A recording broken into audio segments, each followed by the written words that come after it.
Целият ни свят, от финансите до личния ни живот, всъщност се крепи на едно нещо – прогнози. Опитваме се да предвидим всичко.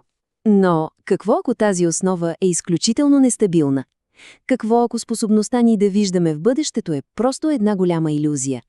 Нека се потопим в тази идея и да разберем защо може би сме напълно слепи за най-важните събития, които предстоят. Този цитат от бейсболната легенда Йоги Бера може и да звучи като шега, но всъщност улавя една много дълбока истина. Бъдещето е пълно с изненади, които просто не можем да предвидим. И както ще видим, понякога точно тези изненади променят абсолютно всичко. Да вземем един класически пример за това колко грандиозно можем да сгрешим. Самият основател на IBM, Томас Уотсън, прави тази прогноза през 1943. Оказва се, че дори най-блестящите умове в своята област могат да бъдат напълно слепи за революциите, които чукат на вратата. И не говорим само за отделни хора.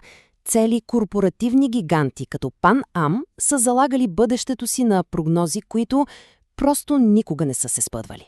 Компанията фалира много преди полетите до Луната да станат реалност, което ни показва как грешните предсказания могат да сринат дори най-големите империи.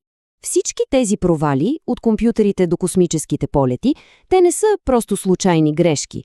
Не, те сочат към един и същи, много фундаментален проблем в начина, по който мислим.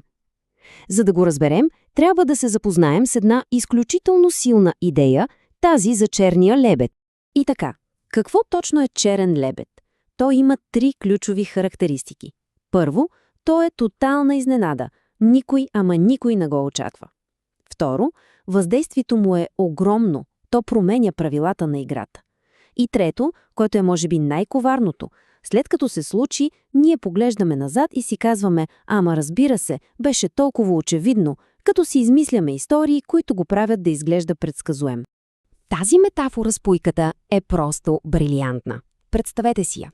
В продължение на 1000 дни данните са кристално ясни. Човекът е приятел. Увереността на пуйката расте с всеки изминал ден.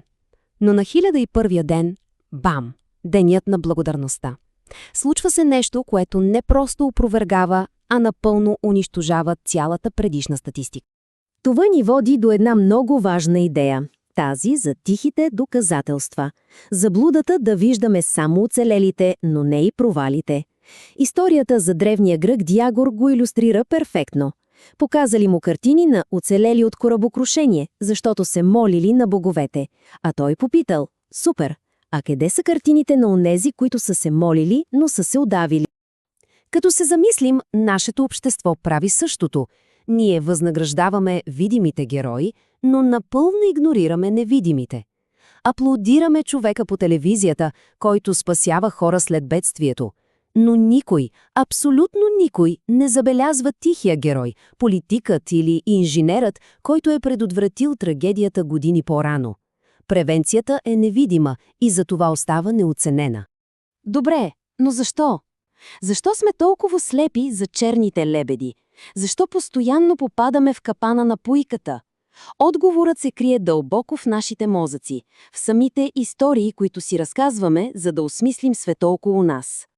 Нарича се наративна заблуда. Работата е там, че мозъците ни просто мразят хаоса.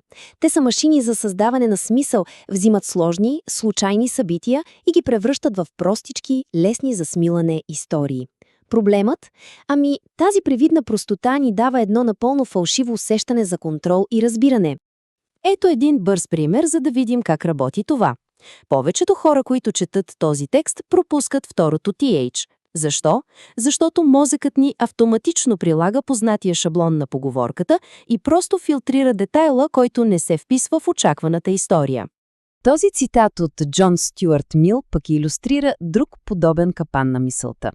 Често бъркаме посоката на една връзка. Това е все едно да кажем: всички лебеди са птици, което е вярно.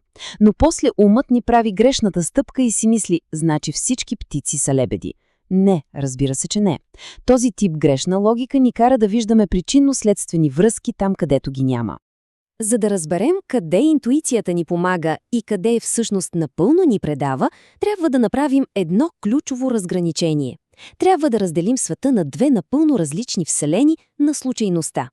Това са медиокристан и екстремистан. Медиокристан се управлява от типичното, от средностатистическото, неща като ръст, тегло. Едно събитие не променя картината.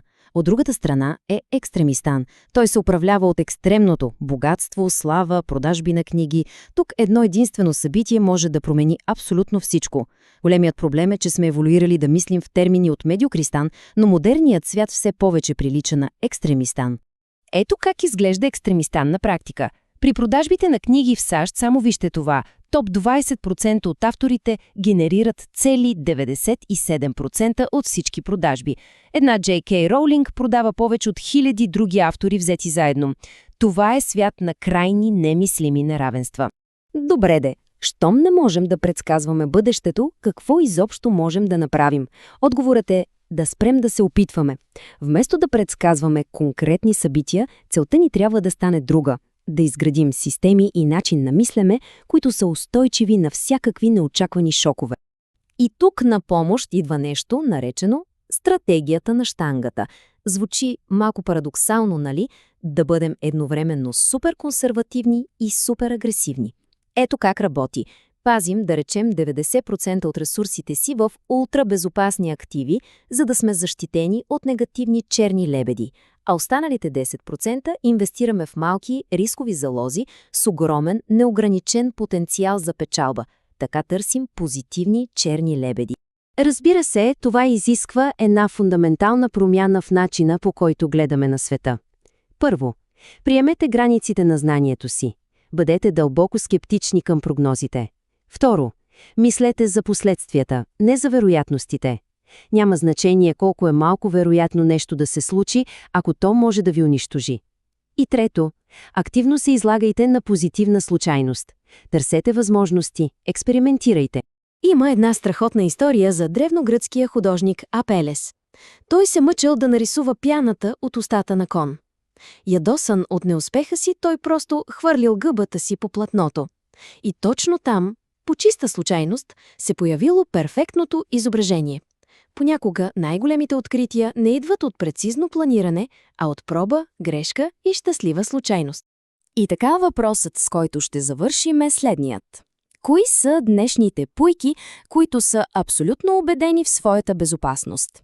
Какви невидими сили и тихи доказателства пропускаме всички ние, докато слушаме успокояващите, но често подвеждащи истории наоколо?